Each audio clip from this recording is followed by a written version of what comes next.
Hello, and welcome back to my channel. So in today's video, I do want to talk about songs that depict being the other woman.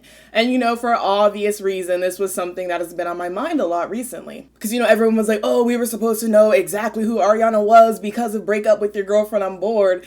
And I was like, wait, were we supposed to take that song as a sign of anything, or was it supposed to just be a fun little bop?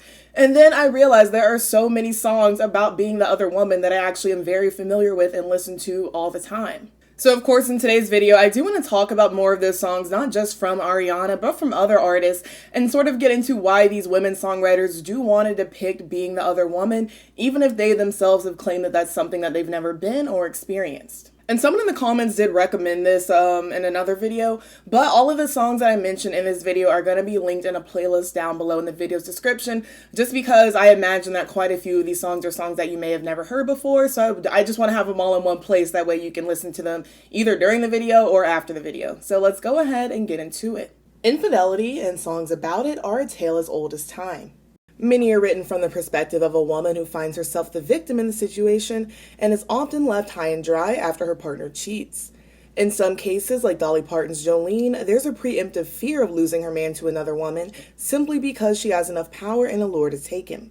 The song, which was released in 1973, is about a bank teller who had a crush on Parton's husband, and the lyrics come across as both a confrontation and a desperate plea. Jolene has been covered by several artists, including the White Stripes, Lil Nas X, and Dolly's own goddaughter, Miley Cyrus. Coincidentally, Miley's own song Flowers is currently charting, and it's about her relationship with ex Liam Hemsworth, and it fueled rumors that Hemsworth had cheated on her due to some of the symbolism in the music video. Another popular example is The Other Woman, written by Jessie Mae Robinson, but popularized by Nina Simone's 1959 cover. The melancholy song details another woman so manicured and well-maintained, the speaker feels she can't compare. Yet, despite her beauty and intrigue, the other woman herself knows her lover will never leave his wife. The Other Woman was also covered by Lana Del Rey for her 2014 album Ultraviolence. In other songs, like Aaliyah's If Your Girl Only Knew or SZA's The Weeknd, women find themselves in positions where they know a man who wants them is with other girls. Aaliyah's 1996 hit questions the man pursuing her, asking how his girlfriend would react if she knew he was flirting with Aaliyah on the side. Still, at points in the song, she sounds amused by him and even a little interested, but overall not into his cheating ways. In The Weeknd, SZA sings about a man playing 3 different women. One of the women finds out and decides she doesn't care. Another opts out of the relationship entirely. Despite many thinking of the song as the new side chick anthem, SZA says there's not necessarily another woman or side chick in The Weeknd, as all 3 women know of one another. The Boy Is Mine, one of the most popular songs of the late 90s, sees a confrontation between 2 teen girls, each convinced the other is the other woman, or the other girl, if you will. The single was the lead of both Monica and Brandy's sophomore albums, and was also the title track on Monica's album, which allegedly did cause some friction. Brandy initially intended to sing The Boy Is Mine herself, but eventually reached out to Monica's label to have her on the track. Tabloids used the song as evidence of a feud between Brandy and Monica, though both denied it. Still, this did not quiet rumors the teen girls disliked each other for other reasons, with it being said they couldn't even stand to be in the same room. After it was rumored they got into a fight before their VMAs performance, with Monica allegedly punching Brandy, a joint statement was released denying any bad blood. Darkchild, who co-wrote and produced The Boy Is Mine, later admitted that Monica and Brandy couldn't stand each other, which Monica has also confirmed. But she said there was never any boy that she and Brandy fought over, and the lyrics of the song were fictional. There are several songs from the point of view of the woman participating in the affair, aka the other woman herself. And unlike the previous songs, there's no confusion about her role as interloper in the relationship. When these songs are released by artists who are known to write their own music, there's always curiosity as to whether they're based on true experiences. And in cases where life seemingly imitates art, there's a wonder if the lyrics are an admission of the artist's more underhanded approach to relationships. In 2015, Lorde featured on Disclosure's song Magnets. The lyrics were penned by Lorde as well as brothers Guy and Lawrence Howard, the duo that makes up Disclosure. The lyrics tell of a young woman enjoying the rush of a clandestine relationship. The opening lyrics, "Never really felt bad about it, as we drank deep from the lie," make it clear there's no regret or shame involved. In the pre-chorus, the speaker, who may be a fictionalized version of Lorde, acknowledges that her crush is taken. She says, "He was talking, I was wondering about you and that girl, she your girlfriend, face from heaven." She then states, "Bet the world she don't know, pretty girls don't know the things that I know. Walk my way, I'll share the things that she won't." To me, the pretty girls don't know the things that I know line makes it pretty clear that Lorde is either speaking about some version of herself in Magnets or that the other woman in the song is inspired by herself. For a couple years at that point, Lorde had been both mocked and lauded for her unconventional looks. Likewise, she was also hailed as some teen genius, one who had such an astute perception of teenhood and mastery of words, and was named by the likes of David Bowie as the future of music. Knowing this, Lorde sees herself in opposition to the girlfriend in the song, who, because of her face from heaven, has lived a life that has shaped her into a different woman from Lorde, or the other woman speaker in Magnets, whoever she may be. The entire chorus is an unabashed admission of cheating with simultaneous revelry in the rush. It reads, "Uh-oh, dancing past the point of no return. Let go, we can free ourselves of all we've learned. I love this secret language that we're speaking. Say it to me, let's embrace the point of no return." Even the song's title, Magnets, suggests an undeniable and unavoidable attraction. The song was meant to be called The Point of No Return, the concept which Howard Lawrence said inspired the song. It was Lorde's idea to make the song about an attraction that couldn't be for moral reasons. So even if Lorde is talking about herself as the other woman in the song, or a woman inspired by herself, the song seems centered around a fictional event regardless. Though the lyrics in Magnets portray the affair as heat of the moment and born out of lust, the music video portrays a nobler cause for the other woman's actions. In the music video, Lorde is hired by a woman to seduce and then kill her husband, and the supposed affair is just means to an end and done to help another woman. Lorde explained the video in a tweet saying, "One of my life goals has always been to one day play a hit girl who pretends to seduce then burns alive douchey boyfriends. The most important part of the video is when you see her black eye as she turns away at the window. Hope it all makes sense from that point." Several articles about the Magnets video liken it to the 1987 film Fatal Attraction. Lorde's appearance was compared to Glenn Close's character Alex, who spirals from rejection after her affair with Dan, a married man. Though Dan manages to escape with his life, Lorde's victim is not so lucky and is pushed into a pool before Lorde sets it ablaze. The camera closes in on her face, and we're invited to share in both her ruthlessness and in her triumph. Another obvious difference is that in the video, the wife is complicit in the other woman's actions and actually requested her intervention in the relationship. Also in 2015, Melanie Martinez released Pacify Her, included on her debut album Crybaby. Crybaby is also the name of the character through which Melanie expresses herself in the album. The entire album uses motifs associated with childhood, and in Pacify Her, which is a play on pacifier, Crybaby demands her lover placate his girlfriend so that they can continue their affair. In the song, Melanie is indifferent to being an interloper, as she says, "Someone told me stay away from things that aren't yours, but was he yours if he wanted me so bad?" Throughout Pacify Her, Crybaby sounds like she hates the girlfriend more than she is in love with the blue boy, the man she's trying to steal. She says things about the girlfriend like, "That basic bitch leaves finally, now I can take her man, she's getting on my nerves, and I can't stand her whining, where's her binky now?" When asked about Pacify Her, Melanie said it wasn't based on a real experience, but instead was a way to express being jaded with love. She told Fuse, "Crybaby is basically a homewrecker and steals a boy from a random girl just because she feels like she has lost all hope and love and is trying to flirt with people and hurt people's feelings." In the song, being a homewrecker is framed as an attempt to feel something and isn't done in a pursuit of love or romance, but out of a sense of destruction and boredom. Swedish pop star Tove Lo is also no stranger to singing about being the other woman. Her 2017 song, She Don't Know But She Knows, tells of a woman who consciously becomes a homewrecker. In the lyrics, Tove continuously reminds the man his partner knows about his affair, but is just resigned to staying with him. At the end of the chorus, she says, "She'd rather smile and pretend with you than let go. Oh, she don't know what you're doing out all night long. Oh, she don't know all the photos you've got in your phone, but she knows, she knows, she knows." Tove said She Don't Know But She Knows is based on a time where she met a guy at a bar, only to later realize he had a girlfriend. She said, "He had a girlfriend and I found out by running into them, and I made clear that, I had no idea you even had a girlfriend. It was this whole thing." Anyway, the song is about kind of her choice to deny what is actually going on and stay with him, and how that it's sometimes the easier way out for people than to want the truth, but I am the opposite. I always want the truth. In Are You Gonna Tell Her, Tove again sees herself in the role of the other woman, this time wondering if her lover plans to come clean about their affair. Or perhaps not a full-blown affair, but, a little encounter where cheating was involved. The song is situated in the morning after a drunken hookup, and it becomes evident Tove is more asking to measure the hold she has over this man and whether the connection she felt with him the night before was genuine. She expresses some guilt over the hookup, saying in the chorus, "And Sunday shining in, feel the shame coming, you don't belong to me, are you gonna tell her?" Similar to Magnets, Are You Gonna Tell Her wasn't influenced by a real story of Tubbs, but a desire to make something interesting out of the production, which is sleek and club perfect. She and Brazilian artist MC Zach, who's featured, thought the concept would be a creative setup for a back and forth between them. In his verse, which is actually in Portuguese, MC Zach claims to have been seduced into the hypothetical affair and paints Tubb as a temptress who targeted him. The video represents this interestingly. As two workers so drawn to one another, the world doesn't exist outside of their fantasies about their affair. Tove Lo and MC Zach look on as they sing, almost like sort of omniscient observers of their indiscretion.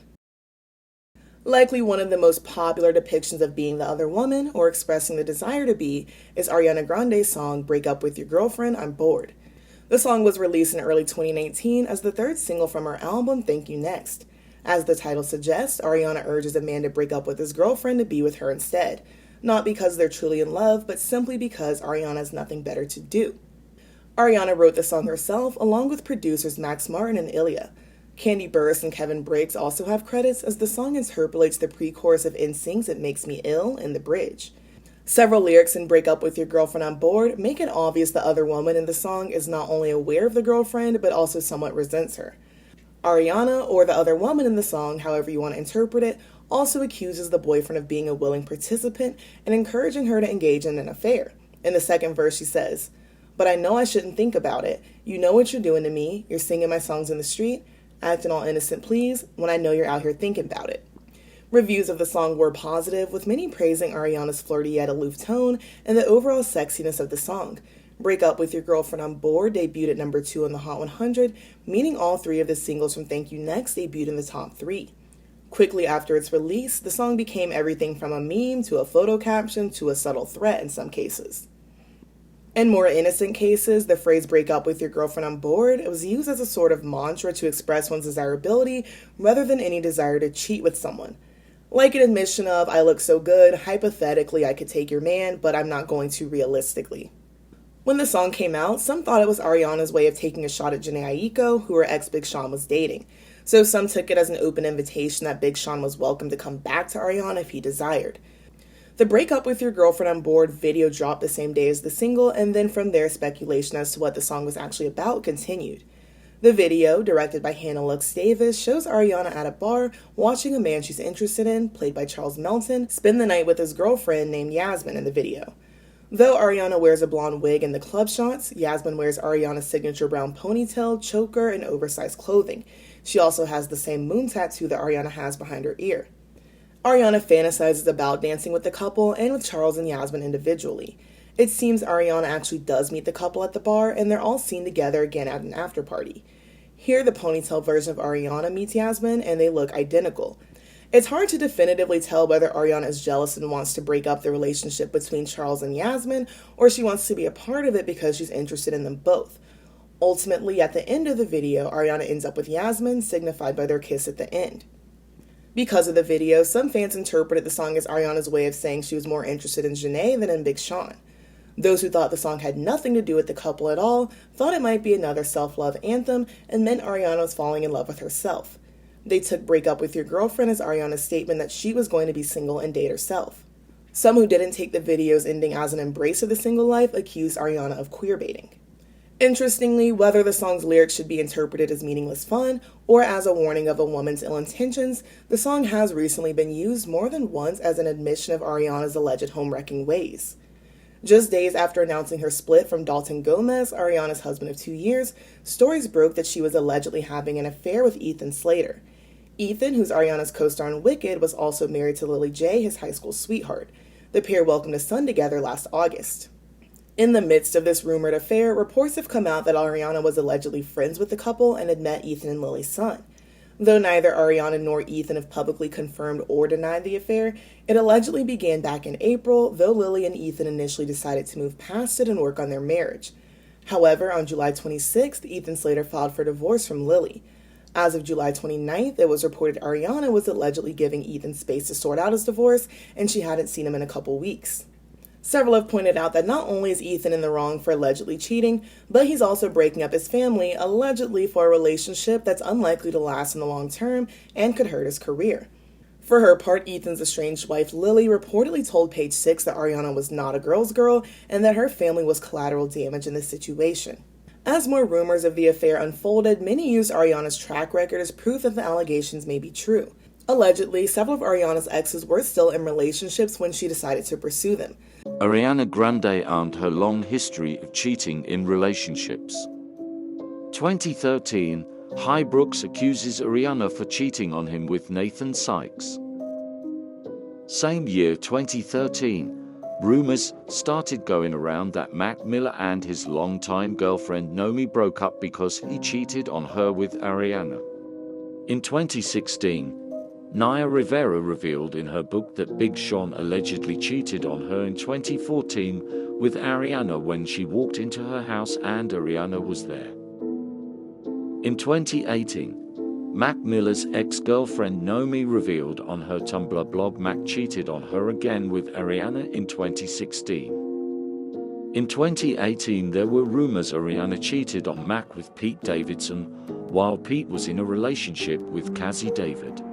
In 2020, Cassie said she found out Pete was cheating on her with Ariana through Instagram. In 2019, TMZ reports that Ariana and Big Sean were getting cozy in the studio together while he's dating Jean Aiko. In 2020, Dalton Gomez's ex-girlfriend posted this on her Instagram story, fueling the rumors that Dalton cheated on her with Ariana. Some have claimed that aside from Ariana's alleged MO, she also admitted to being the other woman and proud of it and break up with your girlfriend on board. While I'm not going to act like my brain didn't also go there immediately, I do find this interesting because assuming this follows a line of thinking that has been cause for debate in the music world. For years, there's been a question as to whether an artist's lyrics are indicative of their stance on a subject or can be used to confirm whether they've committed a certain act. It makes me wonder about other artists who have written songs about being the other woman, and if they do face cheating allegations in the future, will their music be used to prove their guilt? Or not necessarily prove their guilt, but work to sway public opinion against them. Because unfortunately, there's often no definitive answer as to whether lyrics are just lyrics, and if an artist's life playing out in a way that parallels those lyrics is anything more than a coincidence. And of course, I'm not saying that every single situation where this seems to be the case is more of a coincidence, but I am saying that in most cases, we'll just never know. For example, you could think of Break Up With Your Girlfriend on Board as just a fun, unserious song, similar to the Pussycat Girls' Don't Ya. So again, not a song about cheating that's already happening, but definitely one that encourages the man in the song to think about it. In the now famous chorus, questions are asked like, don't you wish your girlfriend was hot like me? And don't you wish your girlfriend was a freak like me? In the third verse, the speaker tries to convince the man to fight temptation unless he's ready to ruin a good thing for nothing more than a fling. It reads, fight the feeling, leave it alone, 'cause if it ain't love, it just ain't enough to leave a happy home. Let's keep it friendly, you have to play fair. See, I don't care, but I know she ain't gonna wanna share. One acknowledgement I will make is that the Pussycat Dolls didn't write Don't Ya, but again, had they written it, that doesn't automatically make the lyrics biographical. The only interview I could find Ariana Grande explaining why she wrote Break Up With Your Girlfriend on Board is from the Zach Sang Show, and she doesn't say much, but I do want to insert the clip. Break Up With Your Girlfriend on Board. Both work. How does that title come to be? I was in the car and I was like, that's funny, that should be a song. And then I was in the car conveniently on the way to a session. And so we wrote it really quickly. It started just like that. Yeah. I was just like, that'd be a really funny song. I'm sorry. I just want to have fun with music and just like make people smile and laugh. You're doing it. But of course, none of this is to say that I think any of Ariana's cheating allegations are unfounded, because I'm a very firm believer in where there's smoke, there's fire. And I also find it interesting to see what rumors and allegations certain celebrities deny rather than the ones that they kind of just stay quiet about. I just think it's better to use evidence from the artist's life rather than just their music. Because as we know, artists often deny what they mean in certain lyrics, or they're purely fictional to begin with. Rather than depicting their part in an affair as a lusty fling or intentionally pointless destruction, several songs about the other woman portray her as a sympathetic and almost tragic figure. In Wonder What She Thinks of Me, Chloe and Halle ruminate on the thoughts of the girlfriend of the man they, or the other woman in the song, is sleeping with. The other woman wonders if the girlfriend knows about the affair because of the obvious signs like her man smelling like perfume or having hickeys on his neck. And if the girlfriend does in fact know about the affair, what does she think of the other woman?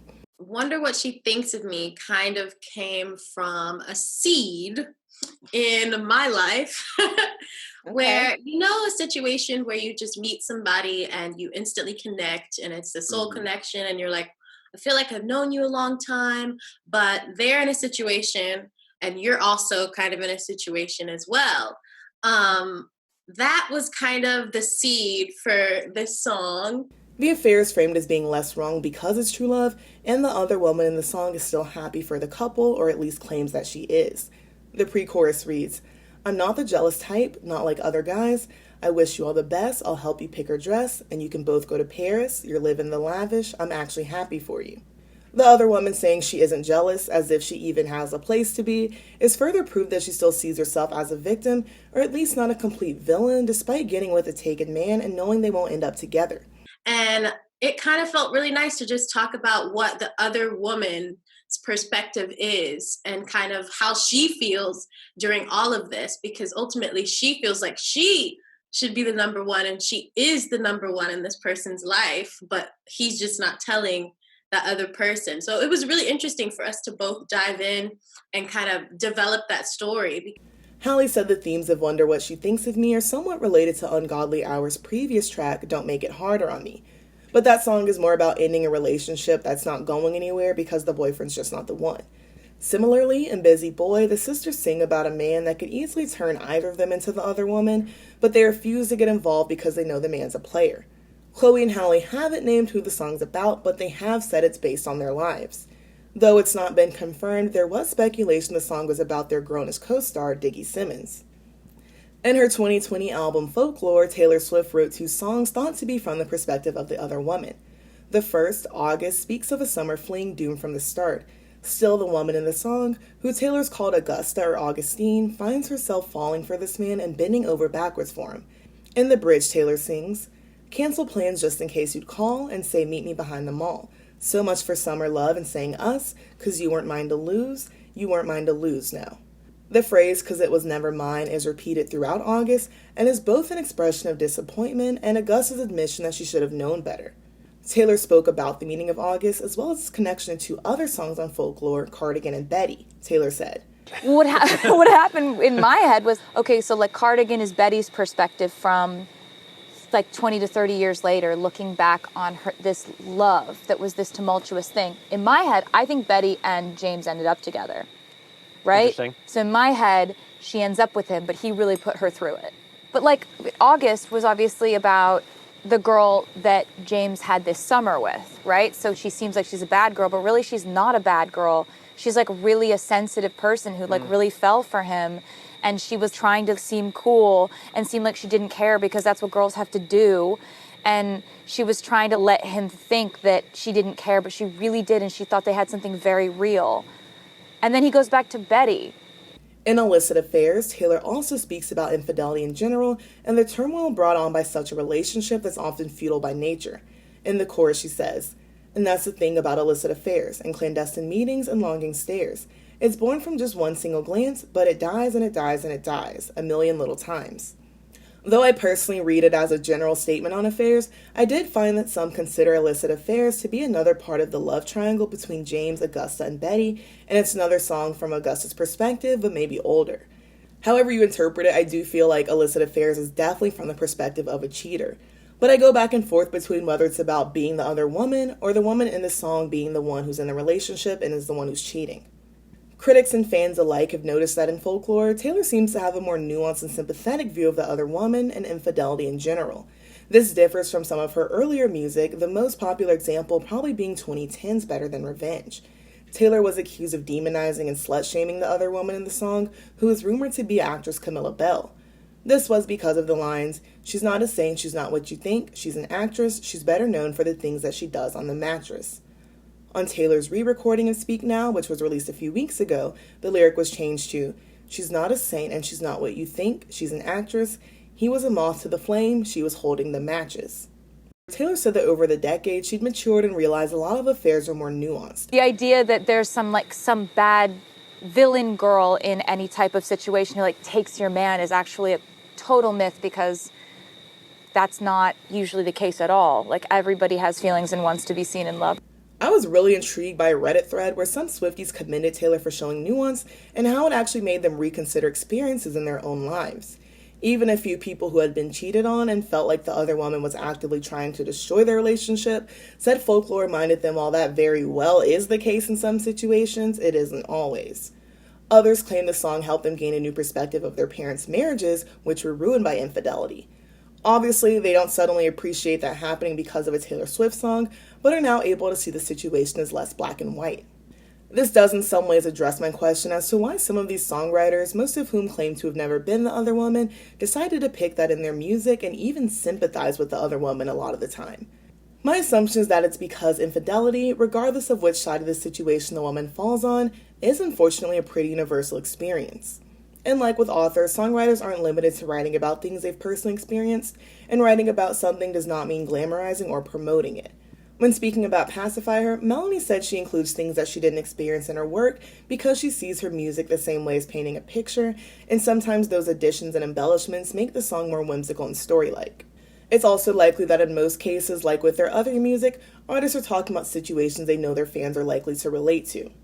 And perhaps for those who claim they've never been the other woman, it's an opportunity to inhabit a mindset they don't plan on acting on in real life. And inhabiting that space does allow them to work musically through some of the events they probably have experienced in real life, maybe not directly in the same way, but a similar sense, something of the nature of like, I want this person, but they don't want me back, or I want this person and we can't be together for whatever reason. But still, in any case, one's actions and patterns of behavior in real life are probably likely a better judge than their lyrics. So like I said at the top of the video, Break Up With Your Girlfriend on Board is definitely the song that initially inspired this video's topic, but then just thinking about it more, I was like, wait, there are so many songs like this. Because at first I was like, ooh, I wonder if Ariana Grande talks about cheating in any of her other songs, and can we make a video about that? But then I was kind of like, if she does it matter? Because other artists talk about cheating all the time and we don't automatically accuse them of being cheaters. Or would it be fair if, let's say, someone like Lorde, who mentioned cheating in a song 8 years ago, if an allegation about her cheating came out today, does it mean that, oh, because she decided to write Magnets, that means that she was a cheater or was okay with cheating this whole time? And a lot of us do consume a lot of this sort of music, and I don't think that that necessarily means, okay, you listen to songs about cheating, so you've cheated before, or you're okay with being the other woman, or you have been the other woman. I think on a larger part, yes, sometimes artists do write songs to sort of work through something that they're going through emotionally, but on a larger scale, I do think a lot of these songs are just part of the world building and the fantasy in a way that might not be completely grounded in reality, but is still relatable enough.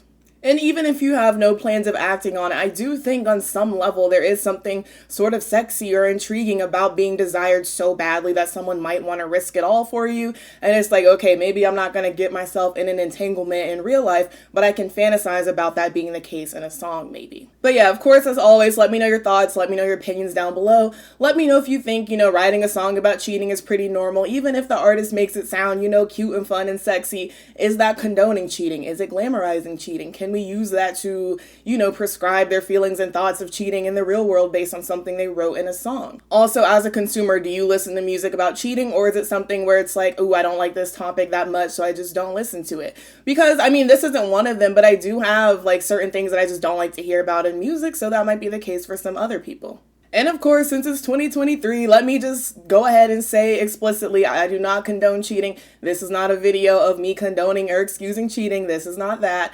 This was just me wanting to look at some lyrics and songs about cheating and kind of figure out what the reason behind creating these were for the artist if they're claiming that it wasn't actual cheating in most cases. As always, thank you so very much for watching. Be sure to like, comment, and subscribe so that you can stick around for more. Also, make sure you follow me on Twitter if you want to keep up with me there. And if you'd like to become a channel member, the link is in the video's description. Again, thank you so very much for watching. I love you all so very much, and we'll see you so very soon. Bye-bye.